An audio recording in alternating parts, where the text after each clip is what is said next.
How's it going, everyone? It's Sam. I just did my first buy for crypto in maybe about a month, and I'm going to tell you what I bought. I also want to talk about something that is far worse than we expected.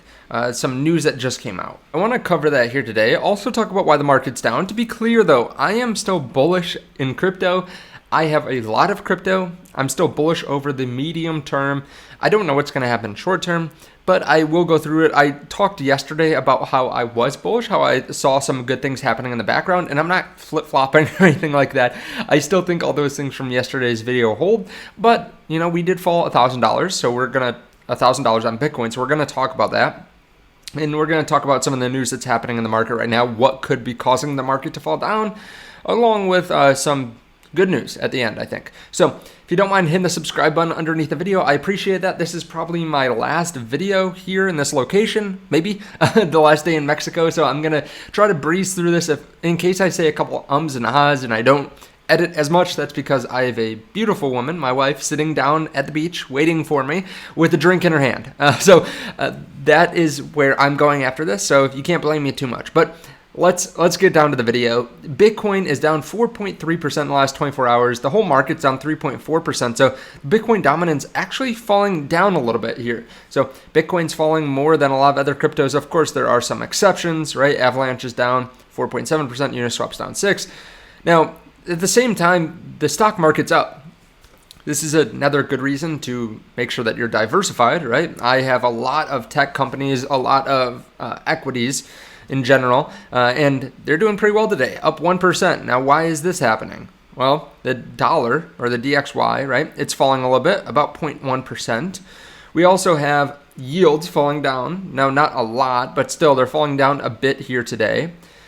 We have Trueflation, which tracks what inflation is really supposed to be here in the U.S., and it's down under 5%. This is the year-to-date low, so that's pretty positive.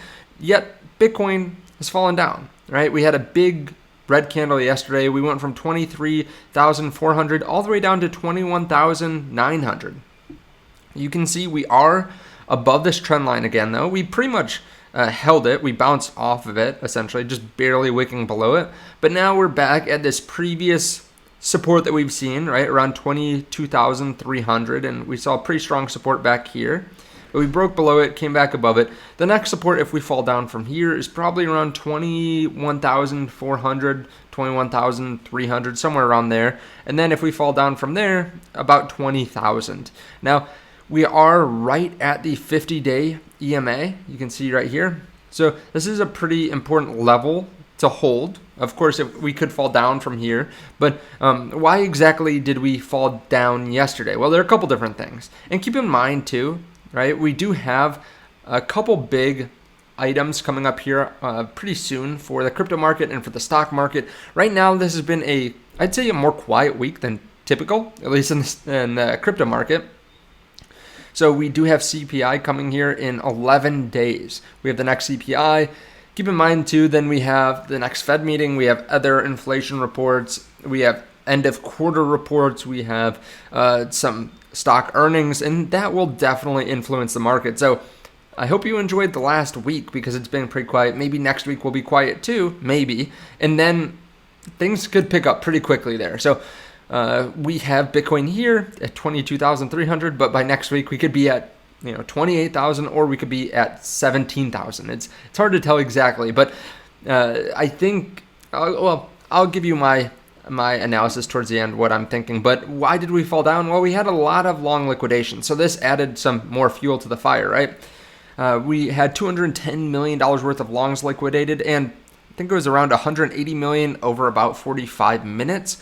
So there's a lot of fuel being added, and we fell down. I was just watching the charts, hundreds of dollars within seconds, right? And a lot of money was liquidated. Could be a couple different reasons for this. First of all, Mt. Gox is kicking off funds distribution. Now, some of this will be delayed. I think that this is causing some fear in the market. This has been a point of fear for the market for years now, right? A lot of people have been worried about this, but I think it's not going to be all that bad. Now, the reason for that is the people that held this crypto that will be getting it back were in crypto back in 2014. A lot of them have probably actually benefited in a weird way from having their crypto locked up, because a lot of them probably would have sold it as time went on, right? You see a 2x, a 3x, a 5x, they might have sold it. And a lot of them are up a lot more than that. 2014 to now 2023, the price of Bitcoin has gone up a lot. So I think a lot of people will hold this crypto, and I believe it's just about 80% or so that's actually taking their distributions in Bitcoin. I could be off a little bit on that, but I believe that's what I read. The majority, though, no matter what, they're taking their distributions in Bitcoin as opposed to taking it in just stablecoin or in USD, right? So they have the option to do either. Most of them are taking it just taking the crypto because they're long-term believers. Ethereum also had their Shanghai upgrade pushed back to early April. So they were scheduled for a very soon launch, scheduled for the same date as the CPI, 11 days from now. But now it's pushed back a little bit. This is typical of upgrades, major upgrades in crypto. It seems like this happens a lot. I don't think that this probably caused too much fear in the market or anything like that, but maybe some people were worried and then sold, or they thought that maybe there was going to be a run-up. Maybe they thought that this is just going to cause the market to price in more uncertainty with Ethereum, so then they sold. But Ethereum is doing fine. It's pretty much holding up with the rest of the market, so I don't think this caused too much fear, but that is an update that we had to cover. Another thing that could be happening is that people are just worried about some of these exchanges, right? The CZ said that maybe they will just pull out of the Voyager deal because they've basically been pushed and pushed and pushed by the SEC, and they're not giving specific arguments, right? They're not giving a reason why Binance, or a good reason why Binance shouldn't buy some of these distressed assets and try to help out the crypto market. Another thing that could be happening is the fact that this FTX shortfall is much worse than investors thought. This is what I was talking about at the beginning of the video. The liquid assets are much lower than expected. I remember a couple months ago we were talking about them possibly having $5 billion worth of assets or something like that. Well, supposedly, according to the court, FTX has been able to locate about $700 million worth of Category A liquid assets like cash, stablecoins, and Bitcoin. It owes customers $10.54 billion. So they're short $9.47 billion. Other FTX-related companies, most notably Bankman-Fried's private trading firm Alameda, owe $13 billion. They say Category B assets of more questionable liquidity and value in the amount of $1.46 billion. The company is about $8.7 billion short if you include these. So obviously, this is much worse than we were expecting. Maybe this is adding some fear to the market. Now, of course, any of these things could cause some of the prices to fall down, and then from there we could just have a lot of longs liquidated. So it might have just been a couple $100 million that were pulled out, but then that caused cascading liquidations all the way down. I think that's really what's likely to be what happened. Or maybe someone just sold, right? They wanted to take some profits or something. Maybe they bought a couple months ago and now they're up 40%. Now, some other news. Cardano stablecoin DJED flash crashed to 13 cents, now trading at 97. Now, this was corrected underneath, but I've seen some YouTubers talk about it. They say they spoke with, I forgot how to pronounce this, Cote's CM, who cleared this up. This particular case happened because there was an error in integration between Wing Riders and CoinGecko. The price was displayed incorrectly. Now, I would be careful though, because the price is still back and forth. So this is an algorithmic stablecoin. It's around 99 cents to $1 now, but you can see this volatility over the last 24 hours. They don't show anything around 13 cents, so I think this chart's probably correct.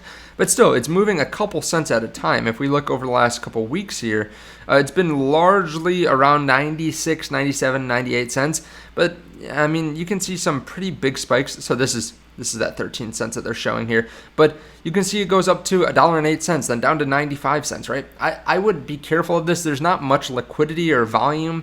We have about 350,000 traded, so it's not likely that a lot of people are using it, but still, it's got a pretty large, fully diluted market cap, large max supply. I would just be careful about any kind of algorithmic stablecoin at this point. including DJED. Now, we also had mortgages move up yesterday. This is crazy. The 30-year U.S. mortgage jumped to 7.1%. Now, I don't think this is going to cause too much of a strain on markets, except for, anyone that wants to buy a house won't be able to, or they'll be paying out the butt for it, meaning they won't be able to spend as much to invest. So this is kind of interesting to me just because, I'm always looking at real estate, whether it's our next house that we're going to move into because we're in kind of a small house now, or whether it's real estate.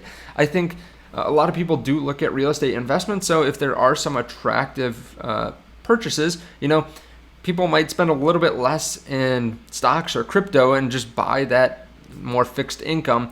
But keep in mind too, people will be worried because if home values keep on dropping, right? Some people will just say, hey, maybe I'll wait a little bit longer and hold off on buying that home until I see them start to level off or something like that. But people buying for income probably will just see, hey, I can make a couple $100 a month in cash flow. Maybe I'll buy this house instead of putting $5,000 into Bitcoin. Just something to consider. And $5,000, I just came up with that, but it could be $20,000 depending on where you're buying, how much you're putting down, that kind of thing. So kind of interesting. Hopefully everything gets a little bit better. Assuming the Fed stops raising rates, mortgages should level off at some point. But at this point, I think the housing market will be pretty hurt by this if we continue to see 7% plus rates. Let me know your thoughts on all this underneath the video. I think there is something positive to all this, right? Yesterday's video, I talked about how there is being a lot built in the backgrounds. There's still a lot of good news. And I covered some of that yesterday. I think you have to remember too, as time goes on, the Fed is closer and closer to hitting their terminal rate, assuming inflation continues to come down, which I think it will, right? We're getting further and further into this rate hike cycle. We're getting closer and closer to the next Bitcoin halving. We're getting more and more people building in crypto. I did a video earlier today about Bitcoin ordinals. So if you haven't seen that, right, there's new stuff coming out all the time, bringing people into crypto. Now there's something that's similar to NFTs on Bitcoin. So I'll put that on the end screen if you want to learn more about that. But I think there's continuous development. And as time goes on, right, there's more and more inflation, more and more money being printed, even if we're slowly bring down the money supply in one way or another, right? The US continues to inflate the dollar, which means that the value of some kind of currency that's immutable, trustless, you can hold yourself, continues to go up. The true value of it continues to go up. So even if we don't see the price go up, the underlying value of Bitcoin goes up day in and day out. Something to consider, right? If you want something to look at, you could just look at, let's say, the 200 day or the 200 week moving average, I should say. Or here I have it, the 1400 day. It's the same thing, right? The value of this continues to go up. And this is something where maybe I think this is still undervalued for Bitcoin, right? We're in a pretty tough time and Bitcoin is lower than this price right now, but I still think Bitcoin's worth more than this on average over the long term, but it's around 25,100 now. Do you know where it was a week ago? If we go back 1 week, instead of 25,100, it was 25,065. So in 1 week, it's gone up about $100. So if you have one Bitcoin, well, your Bitcoin in this sense is worth $100 more than it was last week. That's great. If we look a couple weeks back, let's go 2 months back. So January 3, right around then, we were at 24,400. So now we're worth $700 more than that. After 3 months, we moved up about $700, $800. Your Bitcoin's becoming worth more and more. Hopefully the rest of your cryptos are too. It's a little bit easier to track Bitcoin's true value. A lot of cryptocurrencies don't have much value, I think, long term. But as time goes on, I think we will be happy that we purchased around these prices. I did do my first purchase recently. Actually, yesterday I did my first purchase in a while for Bitcoin. I bought right around the price that we are at right now because I think it's a good long-term value. Now, I am not necessarily saying that you should go all in or anything like that, right? This was just a dollar cost average for me, and I've been holding off on dollar cost averaging for a while because I thought the prices moved up pretty quickly. So this is my first purchase in a while, but I think this is a pretty good value long term. If we fall under 20, or if we continue to stay here, right, I'll probably continue to add. And as we fall down further, I'll add a little bit more aggressively. Let me know your thoughts on all this underneath the video, though. Thank you so much for watching. I really do appreciate it, and I will see you in the next one. Bye.